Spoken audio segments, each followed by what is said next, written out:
आम जगा भारी बढ़िया। अष्टम अध्याय। अष्टमे नारायण नाभि कमलु ब्रह्मा जे संभवी अंत न पाई भय कला तपरे ताहांकु तोषिला। मैत्रेय उवाच शुण विदुर शुद्ध चेता सुपुण्य प्रश्न तोर कथा जाहार जन्म पुरु वंशे जे वंश महांत प्रशंसे जहि तु लोकपाल जम साक्षाते होइलु जनम भक्त जनक शिरोमणि तोर सकाशु जन शुणि इह संसारे कृष्ण लीला विश्व मंगल कीर्तिमाला निरते नव नव मणे तो सन लभे प्रतिक्षणे से कथा मुहि तोर पाखे कहिबि भक्त जन सुखे दुख समुद्रे सुख प्राये निरते मन जार धाये ताहांक निस्तारण अर्थे शुण कहिबा भागवते जे भागवत रस सार ऋषिंकी देले चक्रधर शुण विदुर सावधाने ब्रह्मार पुत्रे एक दिने सनक आदि चतुर्भाते मिलिले अनंत अग्रते रत्न आसने से पाताले बसी अछंती ध्यान बळे आदि अनंत रूप सार कुंड महिमा जहार तांक समीपे चतुर्भाते मिलिले ज्ञान प्रश्न अर्थे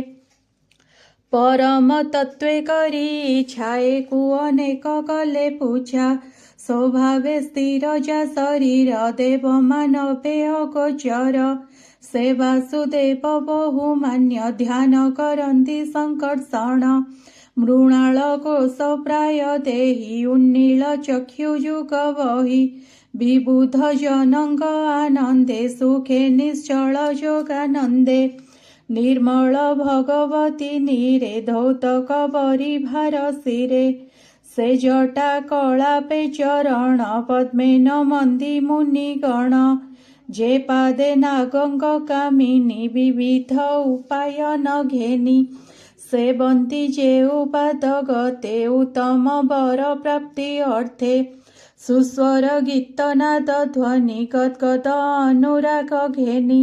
जाहार कर्म दृढ़ चित्ते गायन करन्ति निरते जानन्ति लीला तत्व ज्ञान निर्मल मने नित्य ध्यान से देव सहस्र सरिस किरीट मणिमय त्रास फणा सहस्रे शोभा करे आदित्य जैसे न अम्बरे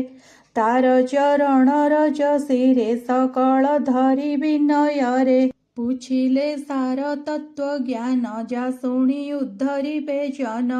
निवृत्ति धर्मे देखि चित्त एहांगु कहिले अनंत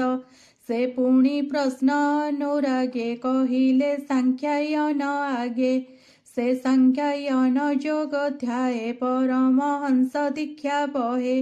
से पुणी दया शुद्ध चित्ते संसार निस्तारण अर्थे कृष्ण महिमा परिमाणी निर्मल भागवत वाणी विष्णु विभूति अनुरागे कहिले मोर गुरु आगे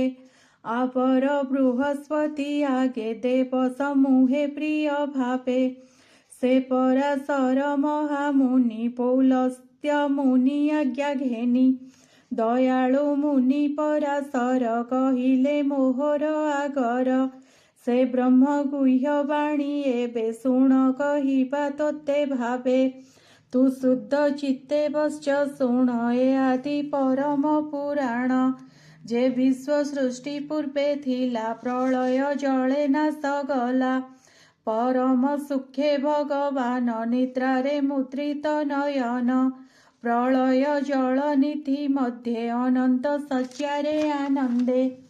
सोइले एक रूप होई संगे संगति नाही केही